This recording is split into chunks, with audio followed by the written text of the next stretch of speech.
seats again? That would be great. Just in case the first Wednesday of a month passes you by and you wake up and it's 8:45 and you go, oh no, I'm missing 1 million cups. We are live streaming to Facebook, so you could stay in your jammies and call up our Facebook page and watch folks. That would be great. I want to thank Bill for that, and that's good. Also, I've talked to some of you all about mentoring students who are about to engage either in an entrepreneurship class at the college, or this time last year we had the high school students do teams, and we looked about what should they put in the Crest building downtown to get people to come downtown, and started doing entrepreneurship at the high school level. That's going to start again after the first of the year, and we're going to use the Ritz Theater as the format, but I will be seeking mentors. If you're interested, high school students need mentors at 7 o'clock in the morning, which is, just think, the thrill of mentoring an 18-year-old at 7 o'clock in the morning. How cool is that? But I have coffee and donut holes to help you get through the experience.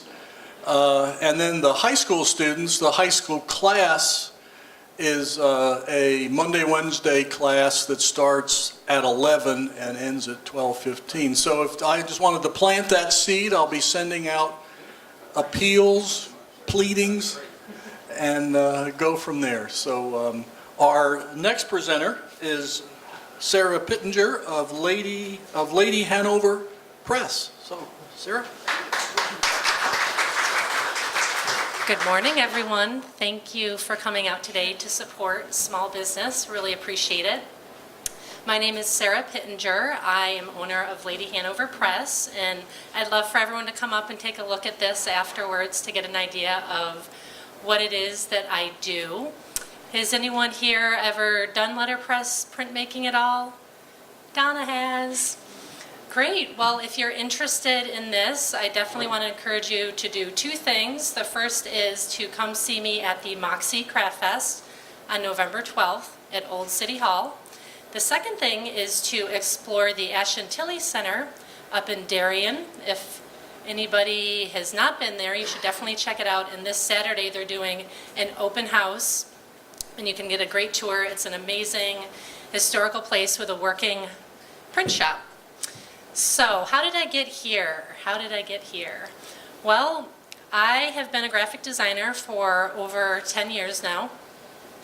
In that time, I've always had a love of letterpress, and it's really been my dream to turn this into something I can make my everyday into.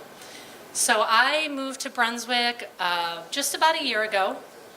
I was living in Colorado and decided, really was tired of winter and would love a different place to live. And the first time I visited Brunswick, I ended up buying a house and planning to move here because it was just such a lovely town with lovely people, and I really got the impression that this would be a great place for me to have this next great business adventure.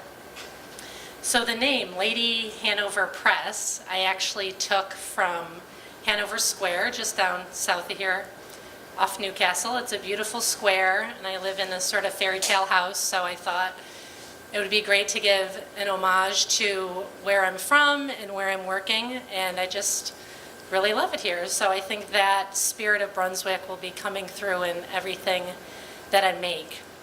So just to give you a little background more on me, I've worked in universities, I've done all sorts of print work, but not so much letterpress printing. But I received my MFA in graphic design from Boston University. And over the last 10 years, in every job that I've had, I've always come back to this. I've done custom wedding invitations and just really enjoy being a part of people's special day. There's something really interesting to me about paper and holding it and the feeling you get from it. And even though so many things are done online, there's something really unique when you get a note from somebody in the mail. So my goal is really just to create whimsical, lighthearted, fun things and to bring more joy into the world. So I hope after seeing my things today, you at least smile. And definitely come see me at Moxie Craft Fest. I'm going to keep plugging that.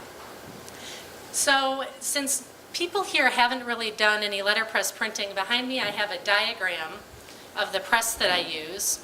And this is a refurbished press that I bought online. Actually came from France. It's an Adana printer. It's similar to a US printer called a Kelsey. If anybody starts researching more, you probably won't see too much about this type of press, but the basic steps are all the same. So on the top part, the big round circle is the ink.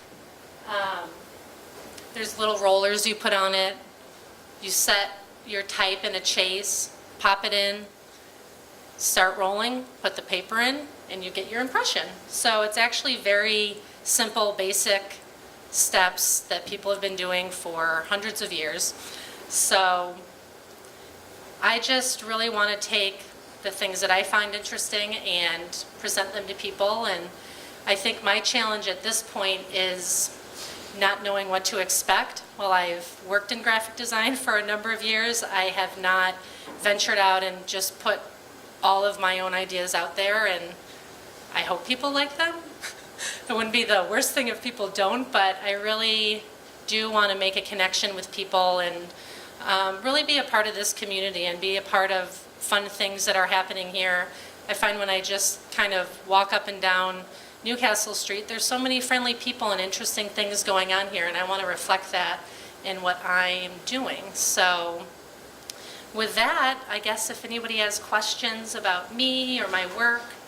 Yes, Miss Susan? I'm going to ask you questions. Yes, yes. So the blocks that you get, are those ones that you find that are just interesting and unique? Are you making any of those, or?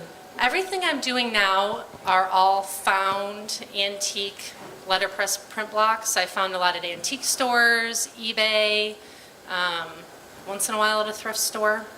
But the interesting thing is you don't actually need to find antique blocks to do letterpress printing. I can use the technology of today, use my computer, use Adobe Illustrator to create designs that then can be transformed into a plate, and then I can put that plate into the press. So it gives a lot of flexibility with designs, and I really love that marriage of modern and old to create things that are timeless. For right now, I'm really focusing on all the antique blocks I have and all the antique letterpress typography that I have.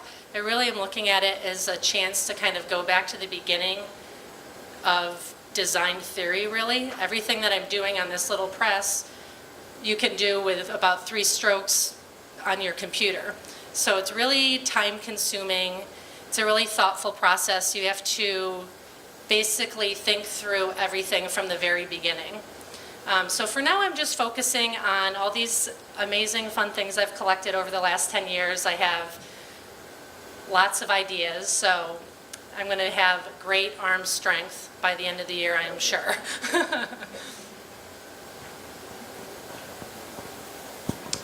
Could you describe the business and how you're planning on marketing it and expanding it? Sure. Well, definitely using all social media sites. I would say I'm pretty savvy with everything online.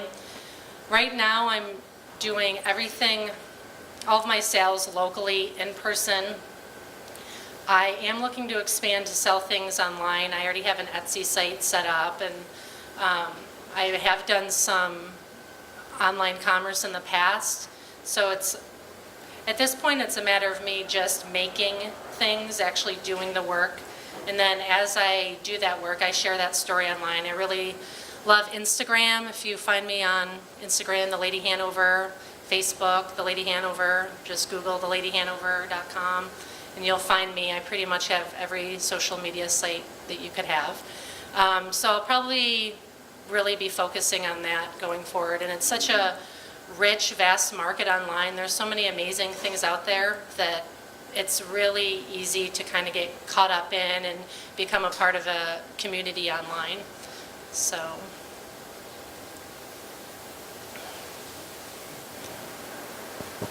What's the cost? Good question. Well, I think for this sort of initial sales event at Moxie, I'm going to have things that range from $3 to $30. I'm going to have some frame prints, gift tags, cards, and then we'll see as things expand. It really depends on the type of design. Down the line, when I start making more unique designs, I'm interested in presenting them in more of an artistic way, artistic prints, not just so much letterpress cards. So it's really affordable. It's an easy Christmas present. It's a great way to say hey to people. So there isn't too much of a barrier or cost of entry. I'd say they're all pretty affordable things. And especially once, I mean, the most of the work comes in the setup work. So once you have everything set up, you know, I could make one card or I could make 1,000. It's not that much different once I get it set up on the press.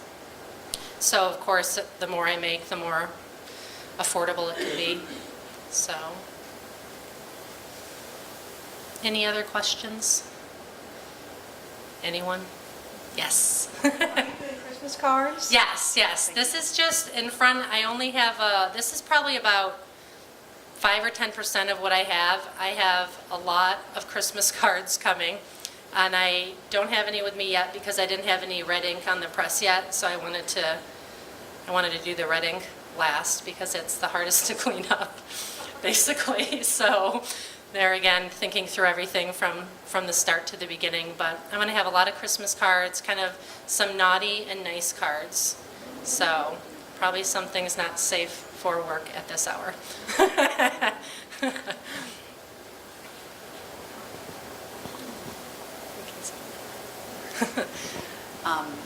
Yes, everybody go to Moxie Craft Fest. I'll be there Yes. too, so looking forward to seeing you again. I was going to ask you, you said you have designs that you're working from. If someone had a drawing or a design or something special to them, would you be able to make a print or a card from that, or does it depend on how complicated it is? Oh, nothing's too complicated. No, I could definitely do that. It's not something that I'm ready to do quite yet. I'm actually going to give myself about a year to create all the things that I've really dreamed of and really see this the way that I've always dreamed of seeing it. I do also have a full-time day job as a designer. I work for a company called the David Allen Company. David Allen is a organizational life management guru, so I do all of their print work, and that is a great job that I love, and I want to keep that going. I get to work from home, and my boss is in California, so it's afforded me a lot of flexibility, and I want to use that time as kind of like a student again, a student of design, and I'm really finding that it's just creating more exciting things as I go. So I really want to give myself about a year, and then this time next year I hope I'm doing the same thing but on a bigger scale, and I'd actually like to expand to do custom work then and enter into the wedding invitation market, which I have done digitally but not with letterpress. So I don't want to overbook myself, which I have a tendency to do. So I'm really, the challenge is for me to just enjoy the process, but also I really want to learn as much as I can too, and be involved at the Ashton Tilley Center. It's such a great resource, and one of the reasons I wanted to talk today was because I thought there would be people who'd show up, would have similar interests, and we can kind of find our own tribe and support each other. And I'm just really excited that I even have this opportunity, and I think a lot of that does have to do with Brunswick and a lot of the fun things going on here, and there's really a space for everybody to participate. So definitely come see me at Moxie Mart, November 12th, 10 to 5, Old City Hall. Can't say that enough. Is there any other questions? My question just got answered, so I'll ask a different one. When you do multicolor, is it very difficult changing inks? Well, it's just tedious, and the ink kind of sticks to everything, and it's helpful if you have multiple plates, what's at the top there, and multiple rollers. Probably one of the biggest challenges is that I am using something that is over 60 years old, so I can't just go to a store and buy parts for it. eBay is one of my best friends. You know, when I pretty much have a search on eBay when things come up so I can buy them. But it will make it easier for me as I grow a little bit and make a little more money and can buy more stuff. Things will go faster because then I can just, it's like when you get in a creative groove, you just want to keep going. You don't want to stop and take out the mineral oil and get dirty to get clean again. So the thing about having a print shop is there's a lot of stuff you need. Just a lot of little things, and even just starting out now, I've kind of had to been a little bit of a MacGyver when it comes to fixing things because I just can't go buy it. So. And do you have a California job case? A job case? California job case? I do. I don't understand the question. It's an old print thing that Oh, sorry. Sorry. It's where you keep your type? Oh, sure. Yes, I do. Yeah, I have to have everything neat, of course. I'm a very meticulous, organized person. So That's inside baseball. Thank you for your questions. I really appreciate it. Okay, thank you very much. Thank Great. you. Don't forget to come to Moxie Craft Fest and come see my cart afterwards to get an idea of the stuff you can see there. And Oh, not today. I don't have my Square reader set up. I have another challenge of business, actually being able to accept payments. So. and where is that going to be again? I missed that. Old City Hall. All beautiful right, setting. good. Thank you very much. Thank you very much. Coordinating today, too. Oh, Your shirt I'm glad we could blend. There are things in life that make you feel old. Last spring, I had a student come up to me and say, "You taught my grandfather." That was one. And then when I was 7, because of disciplinary reasons in school, sorry, Rick, I was told that I was going to be sent to shop to learn a trade because I was not worth whatever. And I was going to use the newest technology in individual printing, which is on, and to hear that it's 60 years old and eBay is the only place you can get parts, I'm starting to worry, you know. So I'm glad you all are here. Please come back. If you have an urge to present, know someone who would like to present, please. Next month, one of the things I think is important is that when I go around town, a lot of people talk to me like entrepreneurship is a younger activity. And it's not, it's an activity. And so one of our presenters next month is the Gathering Place. They've been in the community 35 years, but they have a challenge that could be phrased in an entrepreneurial perspective. So I've asked them to come to talk. And a newer, younger business, an Army. So I'm glad you all are here. Thank you very much, and enjoy the wonderful day. Bye-bye.